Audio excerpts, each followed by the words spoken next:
Hey, everybody, welcome to today's episode of the What Worked For You show. Now, as you know, we interview entrepreneurs from all kinds of walks of life, really. But today, I've got someone who is seriously rocking and rolling in the Houston market. He is absolutely in the top 1%, actually 0.2% is what he said in the world of real estate brokers. So he is killing the game in 2026. So it's an honor to have him here. He has been reviewed multiple times, over 300 five-star reviews in that space, which is a tremendous accomplishment. Most of his listings, 98.5% to be exact, sold in 22 days or less. If I'm selling my house, I already know who I'm calling. He also is an investor in multifamily real estate. He has an academy set up to help people invest. So not only does he play the brokerage game, he plays the investment game. He's created tremendous success in a very short amount of time. And so it's an honor to have Wale Lawal on with us today to have this conversation. How are you? I am doing fantastic, Frank. Thank you so much for having me here. Pleasure to be here. Awesome. Well, I am glad you're here. So I got to start. Rant, and what I found was rant in the top 0.2% of agents nationally. And I've been talking to people about the NAR report on the results from 2025. 71% of people don't even do a deal. Now we're all the way on the other end. You're in that top echelon. You got all these five-star reviews. You sell your stuff quickly. What is the standard and operating principle driving this kind of result and this kind of consistency? Wow. Well, thank you so much for having me again. I really appreciate you bringing me into the show to, share my entrepreneurship journey with your audience. The standard is really high, and the big one I would say is the work ethic. All right. When you get into sales world or real estate sales more specifically, is an entrepreneurship. You pretty much have a blank check to write how much you want to make in a week, in a month, in a year. So we all get a 1099 at the end of the year, and you can see how well you perform or how horrible you've performed. So is the big one is the work ethic. I also stay hungry. No matter how much success I might have recorded, I don't let that get into my head. I keep going. I stay hungry. And of course, I can't say that enough. The work ethics of getting the job done, leaving people with a good experience so that they can leave me, not only leave me review, but send me anybody they know that want to do anything that has to do with real estate. So, by the way, I'm also a real estate, investor as well. I focus in the rental property investing, and I'm educating people how to do the same, which sure I'm going to leave your audience with some goodies they can easily tap into and fully get some results with it. Love it. Now, I can't let you off the hook that easily. Because and I wrote it down as you were saying, your work ethic, you stay hungry and give people a good experience, a quality experience, so you get the review. Break those down for me so that our listeners could be like, that those are action items. Yeah, Like yeah, at least one or two action items that people can lock in and go, oh, he's doing that. I'm not doing that. I need to do what Wale's doing because the results are clear. yeah. The big one, when I say the work ethic, I mean that you do what you say you're going to do. When you tell people I'll be here 2 p.m. on Wednesday, make sure you show up. If you're not going to show up for any reason, let them know. So that way not only the work ethic, but your integrity as well. Staying hungry simply means, you don't let success get into your head. No matter how much you achieve, always look for more, always look for a way to add value to people. And it comes down to, entrepreneurship again. People will send you people to you because we are in a people's business. Real estate is people's business. Whatever you do, good or bad, somebody's going to know. So I hope it's going to be a good one, and they can send their friends, their family, their co-workers, their community member to you, and you can get more business from there. So the actionable item will be very simple. People should say what they say they're gonna do. Number one, never let success get into their head, no matter how much they achieve. And of course, leave people with a positive experience so you can get more return business from there. It could be as simple as being responsive on your phone. It could be as simple as, helping that person that without even expecting anything in return from them. So that's it. Love it. So you mentioned the phone, and so I got to ask this question because we're actually networking a lot with agents today. And here's what I noticed: we're tracking the stats. Approximately 60 to 65% when you call them do not answer the phone and do not respond to a message. Hmm. Why so high? And this we actually did this test a few years ago, and it was interesting. The numbers haven't changed. I like The that. results were I like that. similar a few years ago. What drives this? Like, why you're an agent, you're out there to do business. Why not answer the phone? That's Why good. not return Well, messages? I'm glad you actually mentioned that because that was one of my frustration that actually got me into real estate. I Mm, was a chemical engineer in the oil and gas industry. I got my chemical engineering degree, working in the oil and gas, but I was looking for, hey, how can I diversify my income? What does the retirement look like for me? I know I don't want to stay on the job forever. I know I cannot make more than my boss. What is the vehicle? What is the path? So everything kind of pointed me to real estate. And while I was doing my research, I know I would need an agent, of course. And I started, trying to get hold of agents. I run into two different kind of agents. One, maybe even three, maybe three. One, the one that are too successful and they are just way above my level that they would not talk to me, right? Which means they never return my call. The second one is that the brand new one that just green, they just green into the industry and they can't speak my language of real estate investing and they don't even know how to help me. But they are hungry, they want to get it done. But I know that hey, this is an investment. It's not going to help me because you just got your license like 2 months ago, 3 months ago.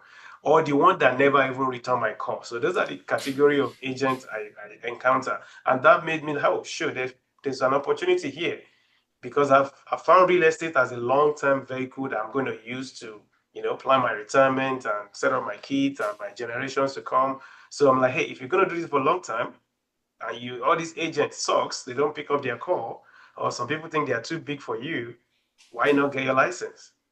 For two reasons. Number one, I can be able to represent myself and be able to get the deal done smoothly without relying on one agent.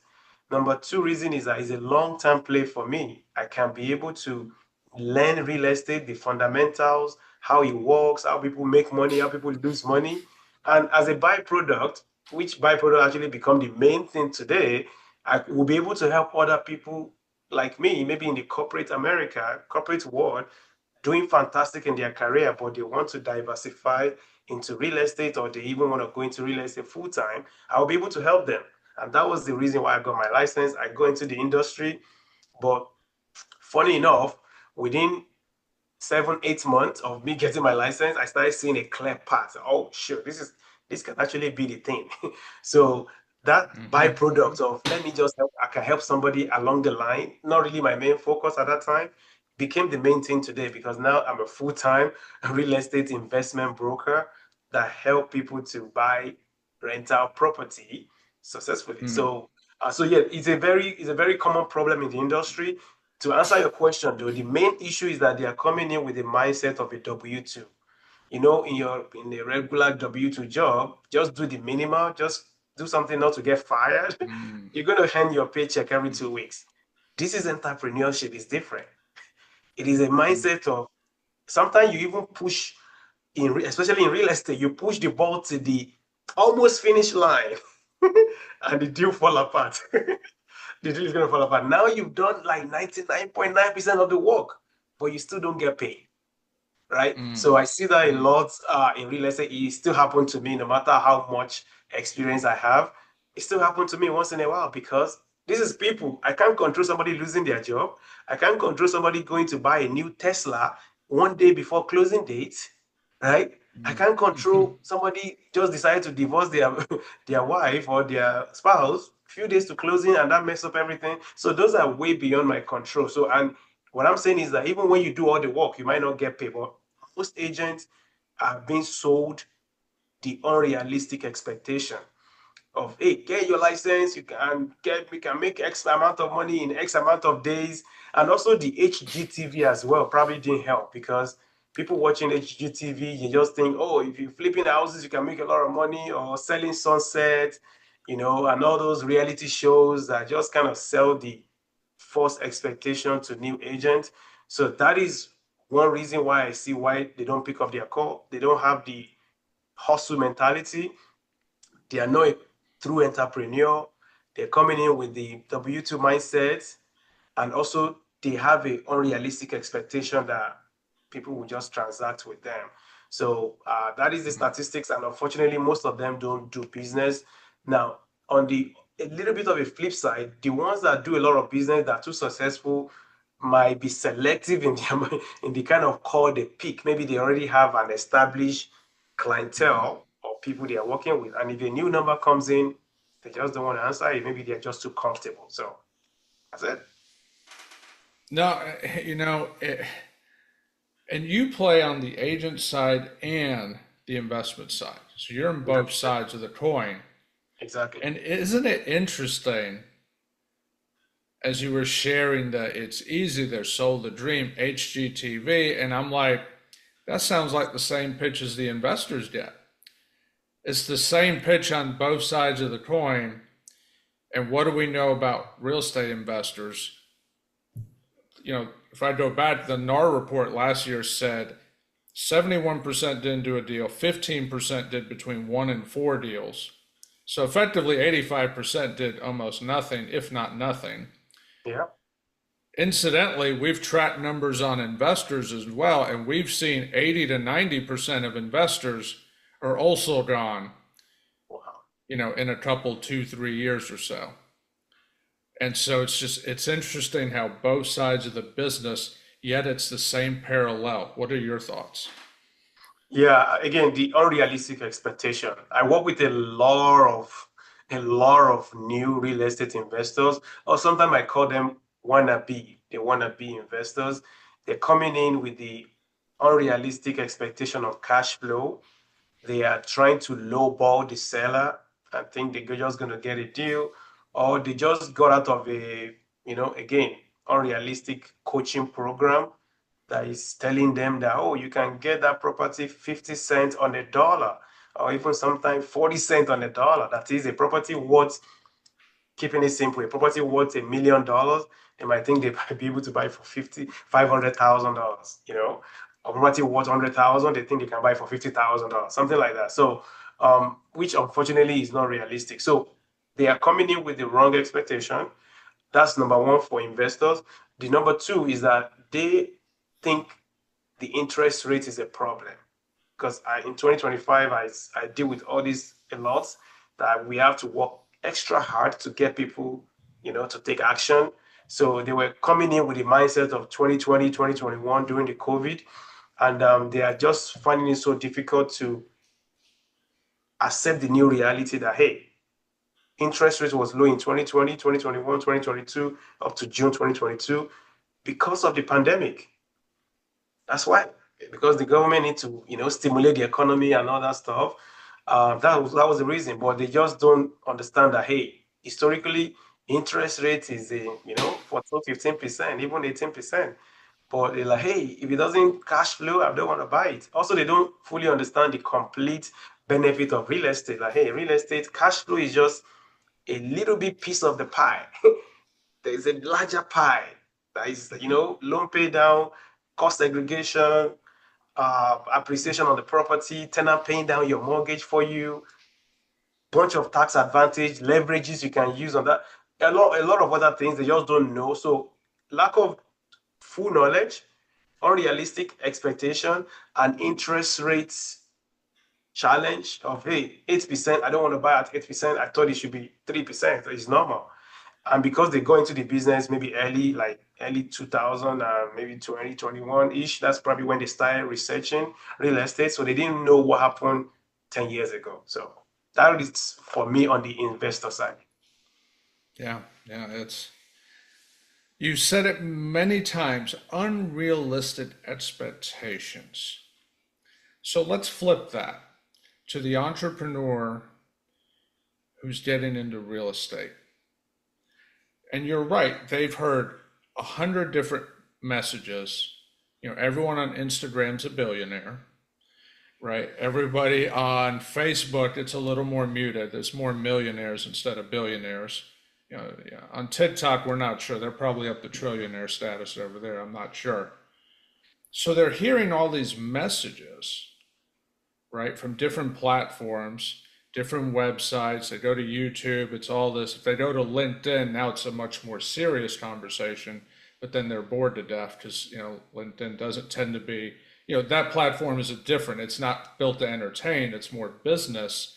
Unfortunately, a lot of people are not the most exciting, and that's okay but that's the space for it, right? And so for the people that think that way, then that works. And it's an incredibly effective platform when used properly. They all are.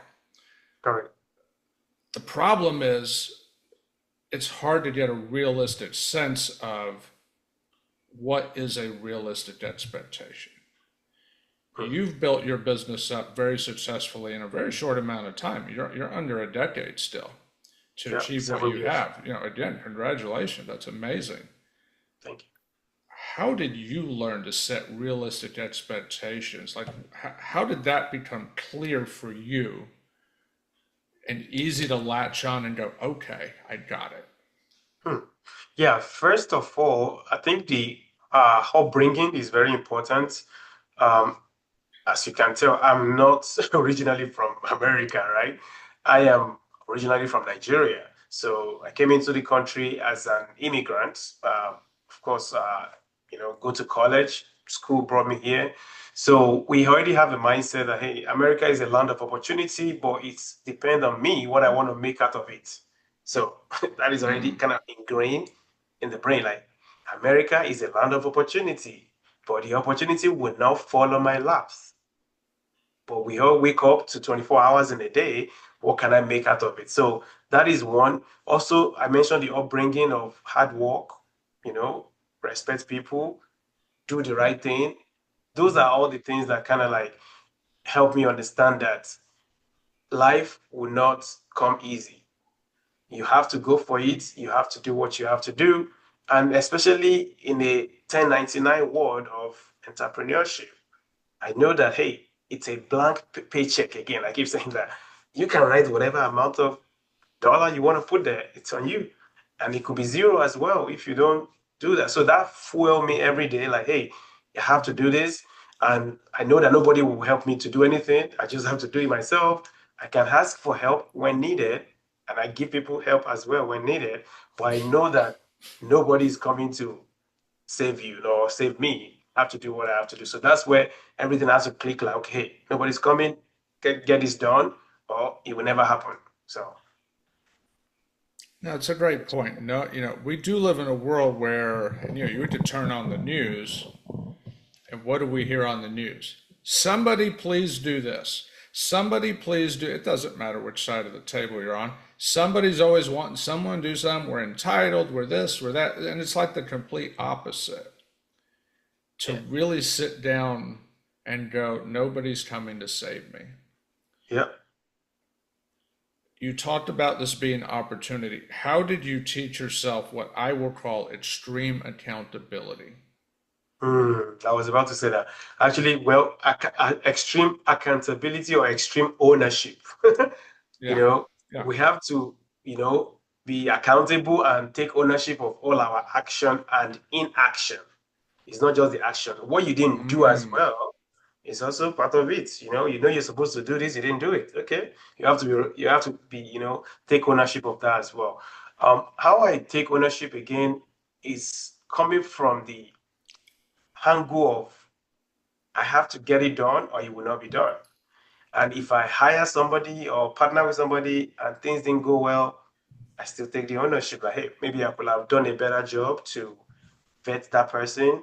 Even when it comes to clients, working with clients either on the real estate sales or on the coaching side, You could have choose your clients wisely. You could have let them go. You could have not worked with them, something like that. So you still take ownership, like, okay, I think I learned one or two things from this one. I will take it to the next person I want to work with. So extreme accountability is very important. Also, you will even be more accountable if people can set a goal. Like, hey, this is what I want to achieve this week, this month, and which will translate to this year. So if there's a granular goal, some people talk about annual goal. I don't really believe in annual goals. I believe in daily and weekly goals. Like this day, today, this is what this needs to be done. This week, this needs to be done. The month and the year and the quarter will take care of themselves. So that is what I believe in accountability. Because again, set a goal, put your mind on it, and know that either good or bad is on you. Nobody's coming to take responsibility for your action or your inaction. That's it. And stop scrolling on Instagram. So, no, that's a great point. Well, I say that tongue in cheek. I actually made myself do that. Like, just unless someone messages you, I don't even open Instagram. Just Mm. because I know what'll happen. Oh, well, let's scroll. Oh, it's just one or two, and then it's three, and then you spend 15 minutes and you accomplish Yeah. exactly, right? You lose the momentum. So I want to ask you a question that kind of a little bit off to the left field for a second. Accountability with it in making offers, hands down the biggest problem with real estate investors. They simply don't make enough offers. Mm. Mm. Okay, I think every investor has lived it, right? Where it's like, oh, well, business is slow. Well, you're not making enough offer. It's generally what the first place to look. But when they're making offers to agents, and this question is specific for agents, Okay. what does an effective follow-up sequence look like in 2026 if an investor is offering on a property Okay. that an agent's involved, whether it's on market, pocket listing, either way? Okay. What do you think works today? Yeah, first of all, investors should not be afraid to make offer, even if it's lower than what they're asking for. Making an offer is just part of the game. But like you said, most investors like they're not gonna take it. They're already, you know, killing the deal before they even try. So that's also don't be afraid. Make an offer. It's just part of the process. It doesn't even if your offer is accepted and you don't know what you're doing, you can figure it out. And if you still don't know what you're doing and you're not comfortable, you can terminate the contract. Easy. So the follow-up sequence will be immediately you send an offer to an agent. Before you even it actually starts before you send an offer. You want to call the agent, understand the property situation and the seller situation. If you don't pick up their call, you text them and you email them. Every agent phone number is online, their email address is online, their website. If they don't even respond in all those phone call, text message, email on their website, then go to their social media, DM them on Instagram. However you can do, whatever you can do. Of course, again, you can see it's hustle. Most people will not do it because once Mm, they call one time or two times, agent is not responsive. I will just move on to the next one. But if you want the property and you know why you want the property, you know what that property will do for you and your family long term. Of course, if it supports your long term goal, or maybe even your short term goal, maybe it's a flip, and you know, hey, I'm going to make easily $100,000 on this property, then you can do everything you can do to get rid of the agent because that's the gatekeeper between you getting the deal, between you and your goal. You don't want any, mm. unresponsive gatekeeper to stop you from achieving your goal. You have to do whatever you have to do to take it down. So the follow-up start from the before you even make an offer. Call the agent, understand the situation, understand the situation of the agent of the seller and of the property. Then schedule an appointment to go and see it. Then once you see it, make them a reasonable offer. I always advise good education because you don't want to make a low ball offer and be tagged as that guy that normally submit a low ball offer and eventually no agent want to talk to you anymore because you know that hey, you're just going to send us a low ball offer. We don't want to even answer your call. So from there, once you now submit an offer, you want to call the agent, hey John, I just submitted an offer on 123 Main Street. I hope you can help review with your seller and let me know if there's anything I can do to make it a win-win, transaction for both of us. boom, you stop there. If you didn't pick up, do the same thing by text message. And from there, you wait for 24 hours, which is the next day. Next day, hey, John, I'm just following up on my offer. Have you been able to review with the seller? Is there anything you want me to clarify with my offer? Something like that. If John didn't pick up on the phone call, text him, email him. That's how you continue. If still nothing happened, next day you do the same thing until John say, hey, you know what? This is our counter. Then you go from there. Then you revise the counter. You look at the counter. If it's within your stuff, you push it up a little bit. Of course, you don't want to give them 100% what they're asking for. You want to go up a little bit, but not 100% what they're asking for. Except it's a no-brainer to give them what they're asking for, because sometimes some new investors overthink it. Oh, how can I pay 10,000 more than the asking price? The property was heavily discounted, and the seller is looking for an experienced buyer. I do that as well. I just did it last week with a property.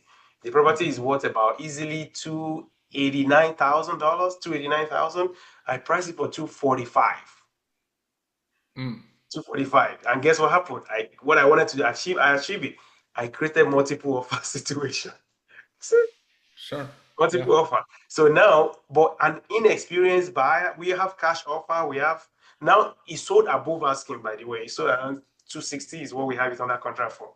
So, but because we know it needs some work, we kind of leave some meat on the bone for the buyer. So we also have a backup offer as a cash buyer as a backup offer. So what I'm getting to is that if it's an inexperienced buyer, they will not want to pay over that 245. No, I should give them 235. You're not going to get a property, right?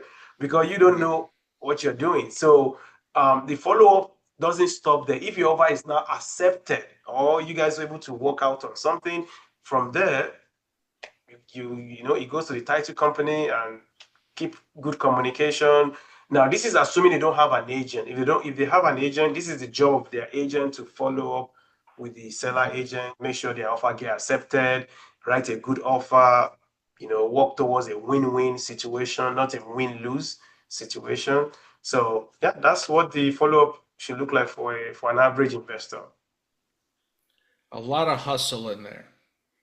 A I lot. appreciated it. Chase them down on social media if you have to. Just don't scroll while you're there. You're there on a mission. Yep. Yep. But you said something I really appreciated, and that was call the agent and not just understand the property, but the seller situation. So important. Very important. What is your suggestion when the agent says, I don't know? Because I have run into agents where they don't know, they just took a listing, they just did whatever they did. And it can be frustrating because, like, when I make offers to agents, a lot of times I'll actually even give them my numbers. Mhm.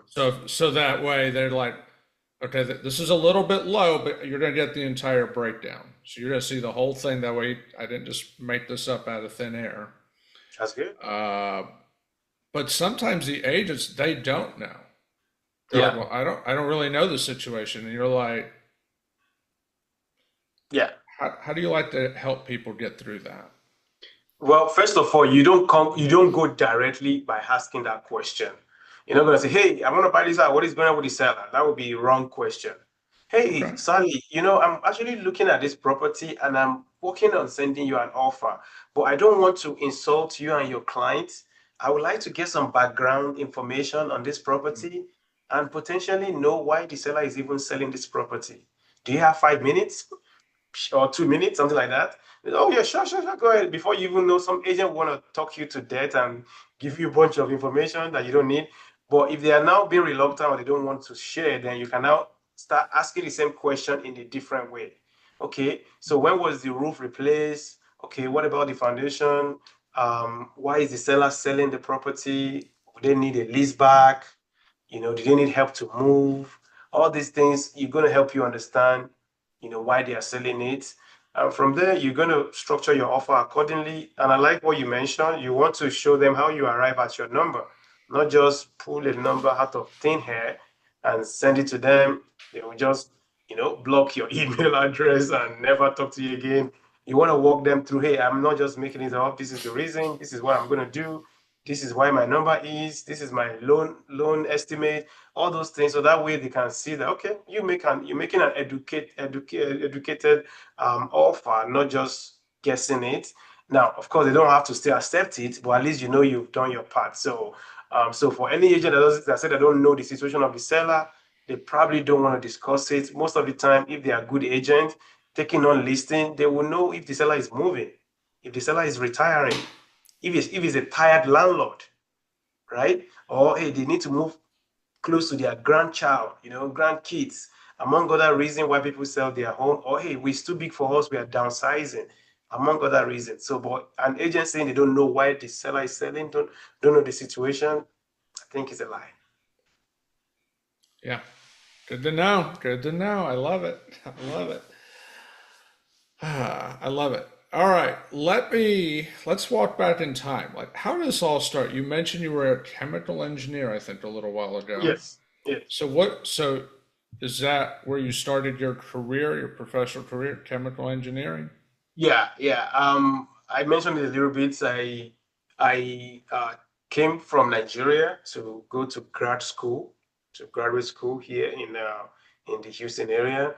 So I got my chemical engineering master's degree.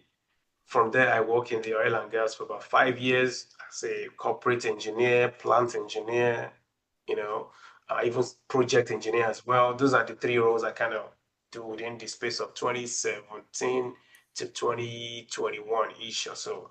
So that was what I did. And while I was there on my last job, that was when I see that, hey, real estate is the way to go. I was doing real estate I just wanted to buy rental property. I didn't even think I'm going to be doing what I'm doing today. I just wanted to buy a rental property and put a tenant in the place while I'm still doing my, corporate job. So that way, I have a secure, paycheck. But run into issue of agent not answering their call, or the one that are picking their call, they're just so green, they don't know how to help me, they don't speak my language. Or most of the agents don't even know anything about investment property. They just want to work with regular home buyer, and they can't help someone like me that I'm new. I need a lot of guidance. I need a lot of direction, and I'm not getting it. So I'm like, okay, this is not working. Eventually, I think I work with one agent, but while I was working with him, I still not getting what I got. So I'm like, oh, you know what? I will just go get my license and figure out these things. That was my path to real estate. So I got my license and I started helping. I started contributing on bigger pockets. That was it gave me some quick win at the beginning. Bigger pockets. I know most investors probably will know bigger pockets. So I was at the forum. I was in the community. Answering people's questions. Then people start reaching out to me. Hey, Wale, I saw how you answer Jonathan's question about house hacking.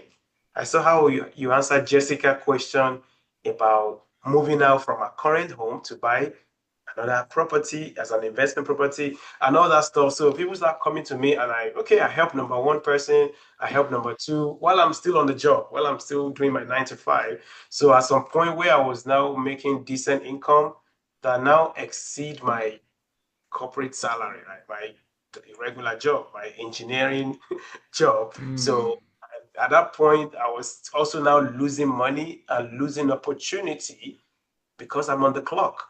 I have to be 10 meetings, attend project discussion, things that is going on. I even have my own project I'm doing with the job. So I started losing opportunity because I'm not available 9 a.m. to 5 p.m. I'm not available. Maybe sometime I use my lunch break to kind of do something real estate, But long story short is my hours was very constrained. So I decided to resign. I think that was in July 2021 or so. Yeah, July 2021, I, honorably resigned because to be honest, I was also missing meetings on my job because I was now thinking more of real estate and think about my own business. So it was at some point it was not fair to the employer to like, hey, you're using all their resources to do your own business though I'm behind my laptop, my computer, but in reality, I'm only spending maybe 4 hours on the actual job, and the rest of the hours is real estate related or my own stuff. So I felt like it's not fair to them. Number one, Plus number two, I was kind of missing some deadline because again, your mind is just not there anymore.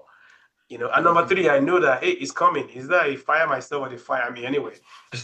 So I decided to kind of like pull the trigger to leave the job and go all in on real estate. And good for me because of the hustle, because of the work ethic. That same year, I was able to 3x whatever I was making in my W2 job, my corporate engineering job. So oh shit, this is really worth it. So it kind of give me a quick validation that I didn't make any mistake, that hey, this is gonna work if you're willing to put in the work and apply yourself. So that was my journey to real estate. And since then I've been able to help over 400 new and experienced real estate investors to either start their rental portfolio or help them take it to the next level. So that's what I've been doing full time since 2021. So, and engineers are paid well. So you were in a job that no trust was paying well. You start the side hustle because you just wanted rentals. You figured out this is why am I working so? I'm just trying to buy a rental property. Why does it got to be so hard? Uh, so you decide to dive deeper into it, and then you effectively did the hustling. You were working, and then you were hustling. So it sounds like a lot of long days were going on in there Yeah, until you finally switched over, and then it just took off. correct. Gotcha. Did you enjoy the chemical engineering? Yeah, I do enjoy it to some point, but it could be very stressful as well. I mean, a lot of drawings to review, a lot of meetings, a lot of, deadlines, and a lot of things that depend, one thing depend on the other one. So I did get my PMP, project management professional. So I manage some projects, all these things, but you have to manage people, and sometimes people don't do what they're supposed to do. Yeah, So yes, I did enjoy it while it lasts, but I enjoy real estate more, of course. And that was like, hey, I want to do this long term. Let's go. got it. How much did you mentioned the PMP certification?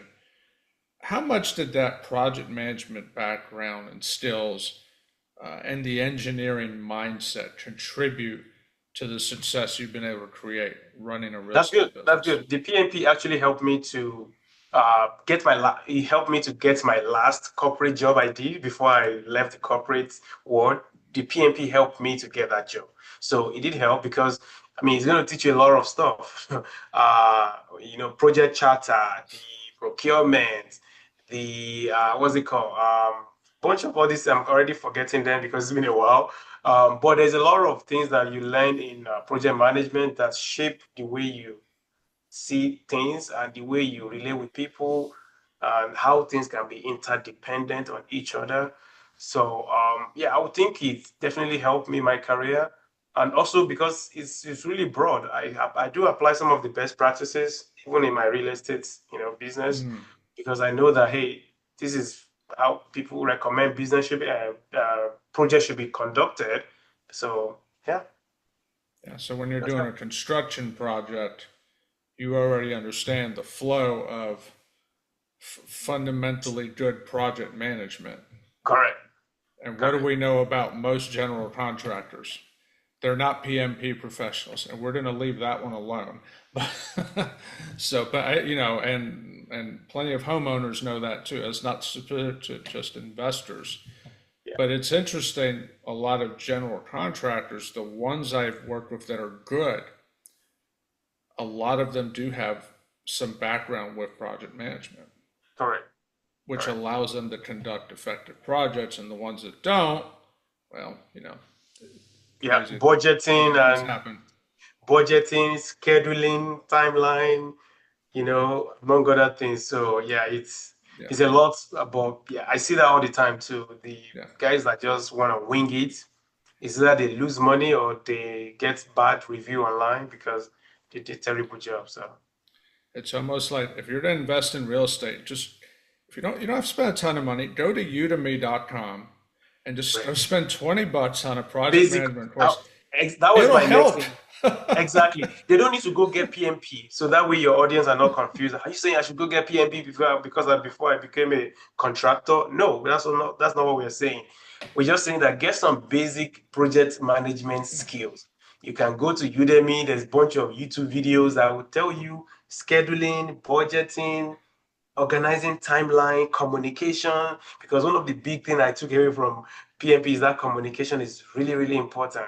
You have to communicate with all the parties involved and update the client as well, the client and all those things. And how do you procure things to make sure they are delivering them at the right time, not one material sitting for 2 months before you even need it, and also not to run out of material, among other things, so that most contractors just don't even understand, and of course they run into problem. Yeah, no, they're good at the thing they know, Correct. but not beyond that. And that's a problem because project management is a business, that's a fundamental Correct. to Yeah. success in many deals. Speaking of professionals, you help uh, people that are employees, professionals in other crafts build their rental income without gambling away their careers, right? 100%. They don't just walk away from the job and and basically it's what you did, right? You didn't leave your job Exactly. until you were there. When you're communicating that philosophy to people, especially people that are like, I'm so done with my job, I don't want to deal with it, I'm bored, I just want to quit tomorrow because YouTube said so. Like, like, how do you Yeah. communicate that message to them effectively? Yeah. First of all, the bank love when you have a W-2, job. Right now, sometimes I still run into issue with bank that they really don't want to lend me money because they believe that, or they believe or they feel that my income is not stable. So bank love W-2s. They like to see that steady paycheck coming in every 2 weeks or every month. So please don't quit your job after watching, an Instagram gurus promising you how you can make $1 million within a month in real estate. It is false. It's not true. So how I did it, again, it's simple. I've said it before. I just, was combining the two, juggling both of them simultaneously. As soon as that side hustle becoming the main hustle, then I had to drop the main, employer, the main being an employee to a company. I became my own employee in my own company. Simple. That's it. So, and that's the route I advise people to take as well. It's very simple. Understand your long-term goal. Why do you even want to do real estate? Because I always tell people there's other kind of investment, stocks. You can go do day trading. You can Mm. go do transportation. You can go do, it's so many things. But why real estate? But of course, I know the reason why I jumped into real estate over other investment vehicle. So they need to really understand real estate and see, hey, does real estate even support my long-term goal? So if you've done your research Mm. like I did, and everything was pointing you to real estate, which I believe is it might sound as if I'm biased, but I think is the best way to build a true long-term sustainable wealth that can be passed to many, many generations. I think it's real estate. Of course, people can do it through business as well, but real estate, even business, most of them will still have components of real estate, Sure. like your McDonald's, your KFC, your Dollar Tree, among other successful businesses, even discount tires and all those things, they are still real estate because they need the location for the business, which is the real estate component of it. So now they can definitely, once they define what they want in life and they believe real estate will support it, now it goes to the strategy. What strategy do you want to take? There are so many ways to make money in real estate. Do I want to be doing the fix and flip? Do I want to buy and hold long term? Even when you buy and hold long term, is it going to be short term rental? Is it going to be medium term rental? Or is it going to be long term rental like me? If you don't have all the time and you don't like talking to a lot of people, long-term rental might be the way to go. But if you like hospitality, you like to decorate things, you like to, give people a good experience, maybe short-term rental host is the route to go. So that way you can host people in your property and give them a stellar experience and let them leave a great review, and you can crush it from there. Or maybe none of this for you. Maybe you just want to do development. Of course, you need to have some money to do development, build from ground up and sell it. Among other ways people can do it. So they need to figure out which one works for them. But the development and all those things might not be for new beginner. The easy one is to buy one rental property, learn the fundamental while you're on your job. You don't have to quit your job. Once they buy one, they learn the fundamentals, then they can now, okay, number two, what is my strategy for number two? If it's the same thing, do it again. And after that, like, okay, hey, maybe I want to diversify. Or I don't even want to diversify. I love this one. Then that's how they can acquire 5 to 10 rental properties in as little as 3 to 4 years. And those 5 to 10 rental properties, all they need to now have the option, not mandatory, to maybe quit their job or combine both of them together. Of course, they have to manage the property efficiently as well, not to suck themselves into the management. So that is the practical approach I always advise people to take, one property at a time. It could take you 1 year to do one, or it could take you 6 months to do it. Just do one and go from there. Mm. I love how you spent a good bit of time talking about how critical it is to be aligned. Like, even to the point of why real estate? Yep, Because we both know it's not for everybody. it is not. Not at all. It is So not. I really appreciate how you back up to the core fundamental of why are we even doing this at all? And a lot of people I find get into real estate as you have, and you're just like, maybe this wasn't the best vehicle. But they spent a lot of money to find that out, and that's not a fun way to learn it, right? So I love that you did that.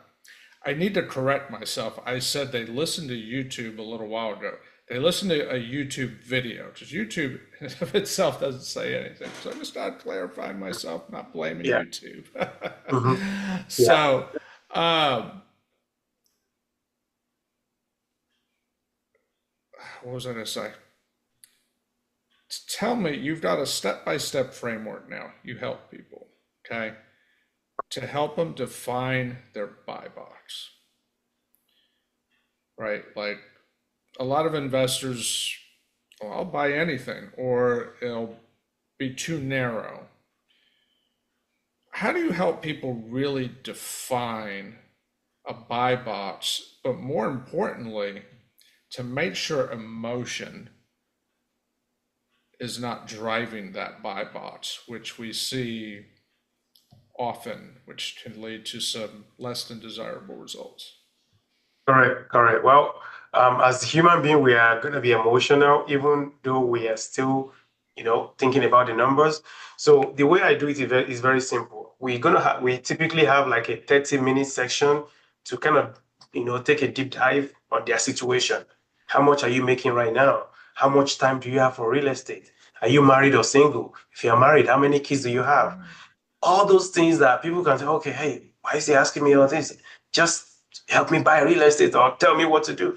No, I'm not Yep, going to just tell yep. you what to do, because if we don't, I kind of like clear on this one, whatever I'm telling you is not going to work. Or I might be prescribing the wrong medicine for you, the wrong strategy for you, because I don't fully understand your situation. So we have a 30-minute to 1 hour section, however long it's going to take. From there, I will now start picking it apart. Based on what you told me, based on this, this is the best strategy you should start with. For some people, it could be to go and house hack. Maybe they are single, 23 years old, 25 years old, not planning to get married anytime soon. Good. Hey, go buy a duplex. Live on one side, rent out the other side. Start your real estate investing from there, which will also allow you to put less money down. Some people, it could be, hey, stay on your job, buy one rental property every single year. That could be their simple plan. For some people, hey, you don't have money. Okay, maybe you need to go and try to do some wholesaling and try to talk to some uncle that maybe have some money that you can kind of work something out. Among other ways, those are the way we kind of help them define their buy box. So from there, let's pick somebody that is buying a rental property, which is the space I play in. It could be buy a 4 units.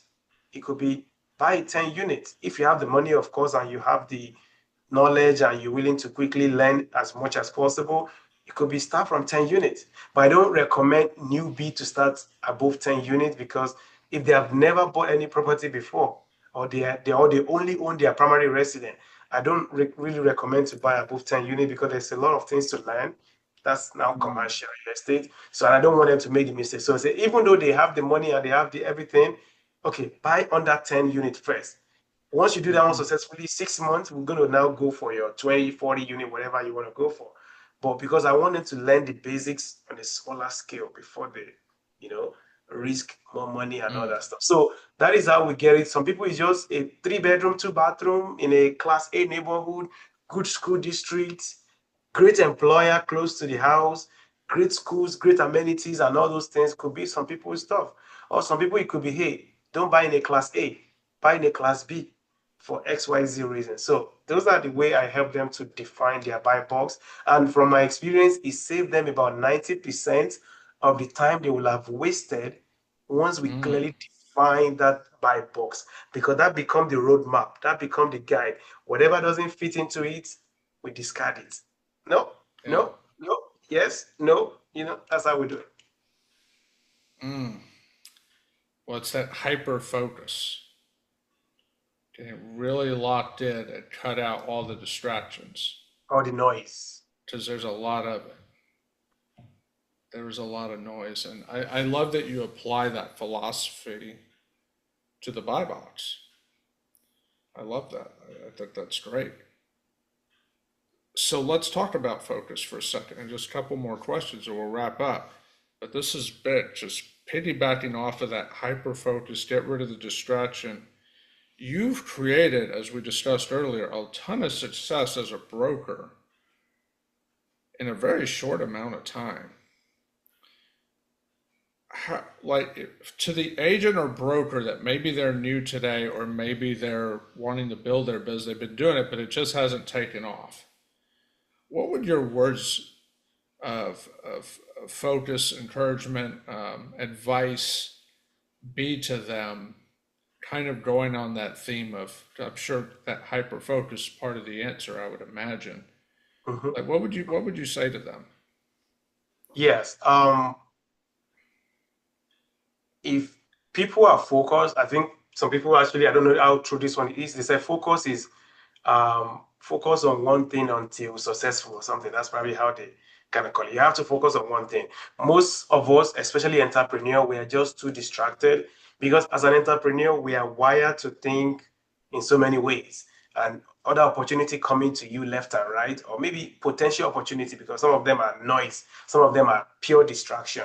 But we just want to go, hey, let me go test that one, see how it's gonna go. Let me go test it one to see how it's gonna go. No, you have to pick one thing, one lane, and build that bridge successfully before you start building another bridge. So that is what I would say.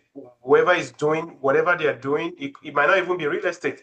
It might be maybe you're into, you know, into cars, you are into human resources, but you own your own staffing company. It could be whatever you do, focus on one thing, except you don't believe in what you're doing. That's it. That's why, again, it starts from why are you doing this? If your why is clear and you know, okay, the vehicle you have chosen, you are passionate about it, very important because I see a lot of people, maybe I think I forgot to mention this one earlier. A lot of people jump into real estate, they are not passionate about helping people. They're not passionate Mm, about, they're just coming in for the quick buck. Oh, they said I can make $1 million in real estate in 30 days. Let me go get $1 million. And they jump in and say, oh, shoot, it's not as easy as they said.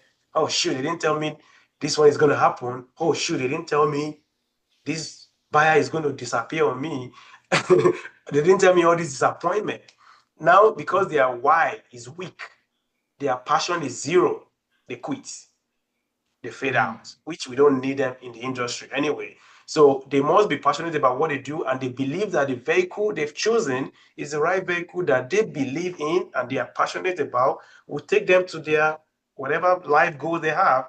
Then they should stay focused on that one thing and keep getting better every single day. Now, they should also not be afraid or not be too arrogant to ask for help.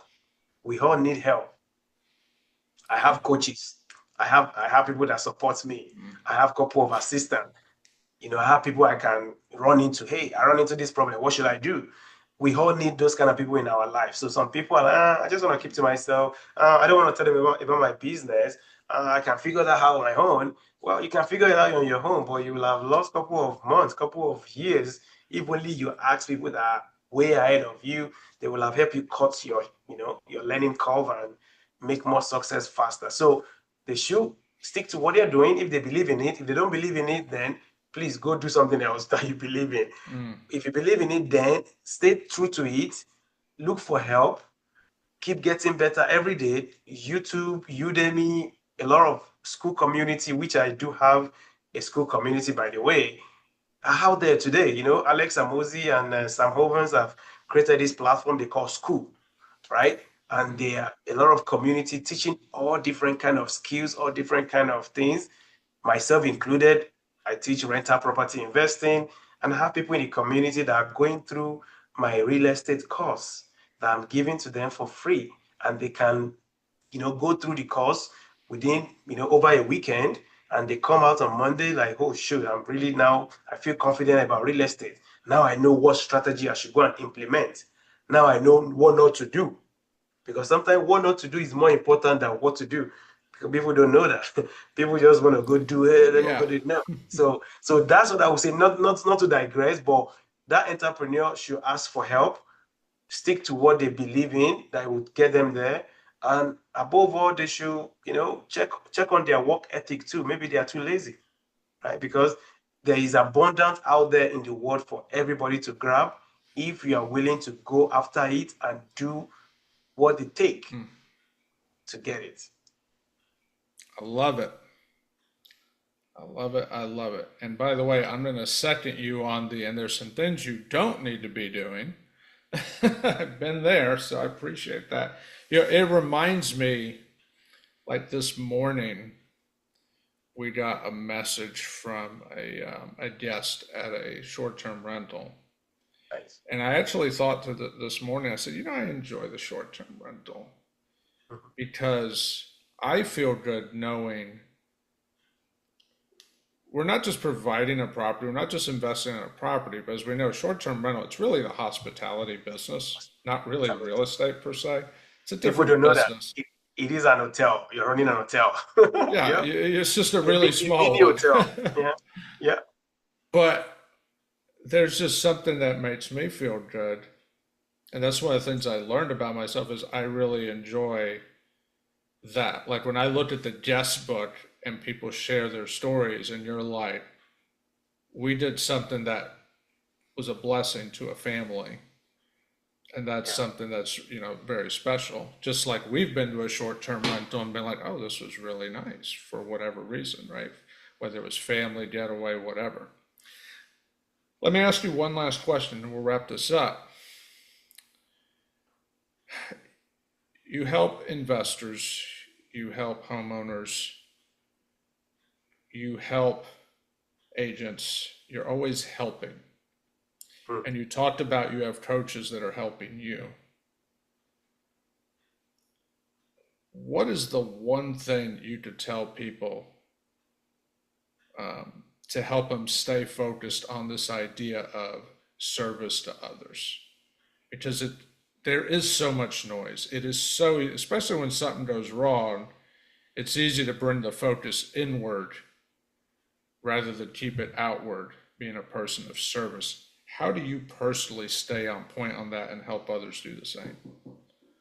Okay. Well, to be honest, it's not easy to stay focused on one thing until you succeed. But there are going to be some micro things people can do. It doesn't have to be one big thing. Number one will be to define when does your day even start and what do you do every hour of the day. Maybe, hey, I go for lunch this time I have this meeting. It comes down to your calendar, right? People have calendar. I say if it's not on my calendar, it doesn't get done. That kind of mindset, especially as an entrepreneur, I need to protect my time, right? So That's one. Now, social media, they can limit it or, reduce it drastically. Sometimes I even have people that manage my social media for me because I want to focus on the bigger picture, and maybe when I'm less busy or something just happen, I go, okay, let me just check messages for 5 minutes and after that I'm out. So I'm a producer. I contribute to social media. I do Instagram, I do LinkedIn, YouTube. I'm really huge on YouTube. A lot of educational content on my channel. So I'm just producing. Sometimes I don't even watch my own video after because I know what I said, I'm done. I'm out next one, you know.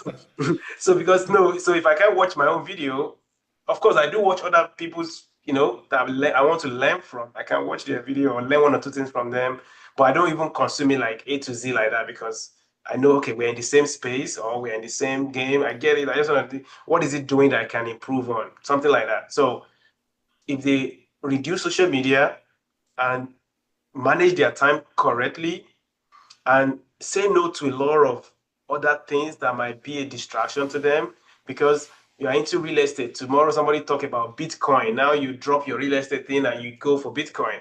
While you're on the Bitcoin, somebody talk about, oh, you can actually do this business where you spend 10,000 and you get $50,000 back and it's not clear and you jump from that to another one. Before you know, you just keep jumping and you never build any bridge successfully. So that's what they have to just do. Shut down other distractions, pick one lane and go all in. Of course, they still have to protect their calendar as well because their time is so limited and we unfortunately we cannot get it back. Once it's gone, it's gone. So that's what I do personally. Now, also, I do a lot of leverage. I leverage on other people to kind of do something for me, maybe even pay assistants and all that stuff. Especially for entrepreneur, you need to know what your hourly rate is what, right? Some people the hourly rate could be $100. Some hourly rate could be $2,000, right? So that person of a hourly rate of $2,000 should not be doing a $10 per hour task. That can be easily be delegated, right? Is either you delegate it, you eliminate it, or you do it. So most of the time, I do the big one, things that can be delegated. I train assistant to do it for me. And most of the time, this one is it's not needed. Just delete, delete, delete, and do what is really important that will move the needle forward. So Love it. Love it. thank you. Well, Wale, this was very delightful. I appreciate you taking the time. Just some great insights, and I love the encouraging sentiment and feel behind it. Because it's a business that has a lot of casualties, and so All right. the fact that you've been able to not just create success, but do it in such a short amount of time. Again, my congratulations to you. I love it, and it's that's an inspiration and a reminder of what we're capable of. To our listeners, you may want to connect with Wally. We'll have links on how to connect with him below. If you need a broker in Houston, I'd probably be giving him a call. So, the results speak for themselves. So, Wally, again, I want to thank you for coming on today. Can you leave us with a final word? Yeah, well, again, I'm super grateful for having me here. I've been looking forward to chatting with you for a couple of months, and I'm glad we're able to make it happen. For your audience, for everybody listening to this, we're going to leave some freebies for you in the show notes. I have a school online community, like-minded people, where we are going through real estate together and investing together and all that stuff. So I also have a YouTube channel where I educate people for free. So, and even inside my community, I have a free real estate investing course that anybody can go through. I kind of mentioned this a little bit. You can go through from a brand new person. I don't even know where to start from real estate to now I know what I need to do. Now I know how to buy my first couple of properties the right way. And this is free. So they can check the show note below and definitely they can get it from there. And of course, they can look me up on YouTube as well. And subscribe and enjoy the content. Love it. Love it. Well, thank you again, Wally, for hopping on the show today. I really appreciate it. I look forward to continuing the conversation. Thank you so much, Frank. Thank you for having me.